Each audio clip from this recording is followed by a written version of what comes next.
And the big question after the final debate, will it have any impact on the vote? This morning, we want to know what you think. Who won the face-off? Let us know. WXYZ.com/vote.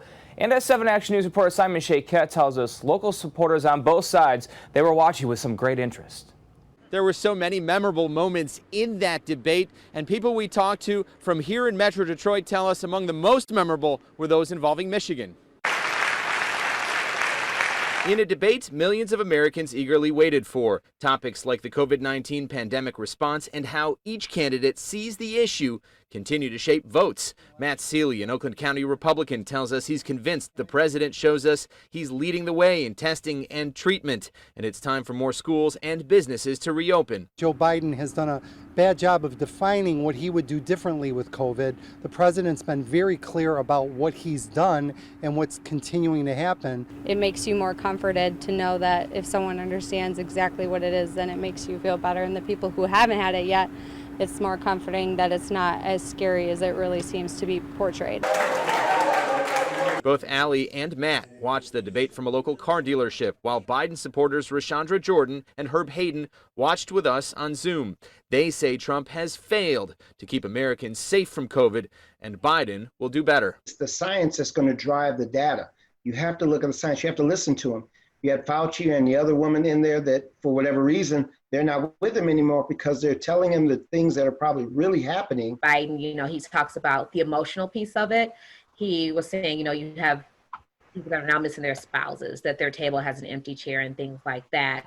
And that he wants us to be able, he used the metaphor of walk and chew gum. Trump's criticism of Michigan's governor and the way our state has dealt with COVID also getting strong reactions from both sides. Governor Whitmer picked this fight. I think that instead of being filled with gratitude the other day that the President's Justice Department interrupted a potential kidnapping and possibly harm to her or her family.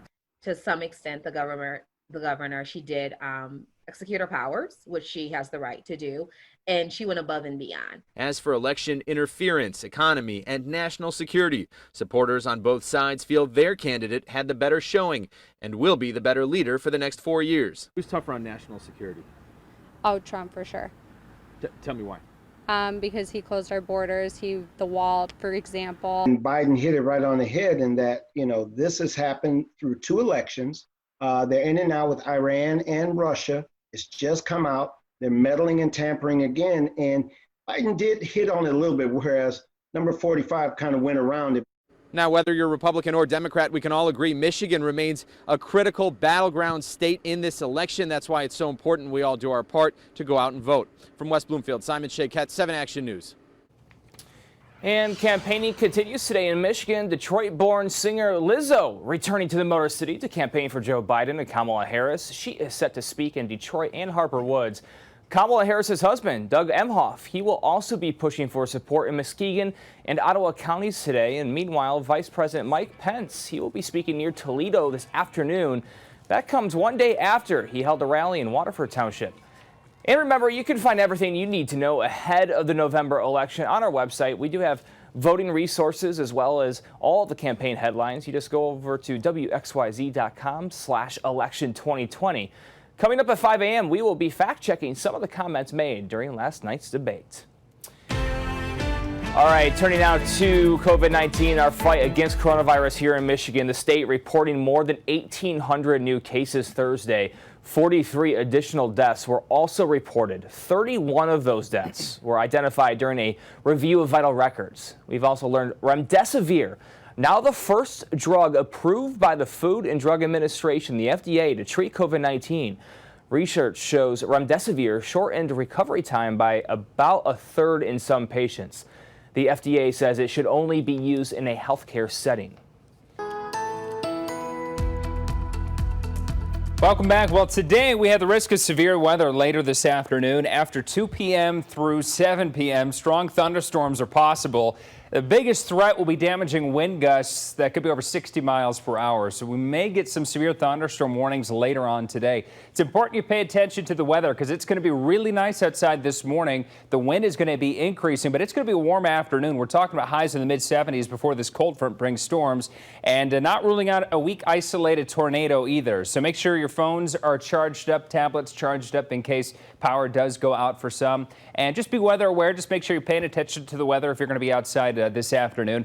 Since it is going to be a really warm day, and this potentially could be our last day in the 70s that we get out of the year. This morning we've had temperatures that have bounced into the mid-60s for some. Other areas, some low clouds and fog have taken over around Detroit to Troy and Ann Arbor, Belleville, Ypsilanti area, Canton and Plymouth areas.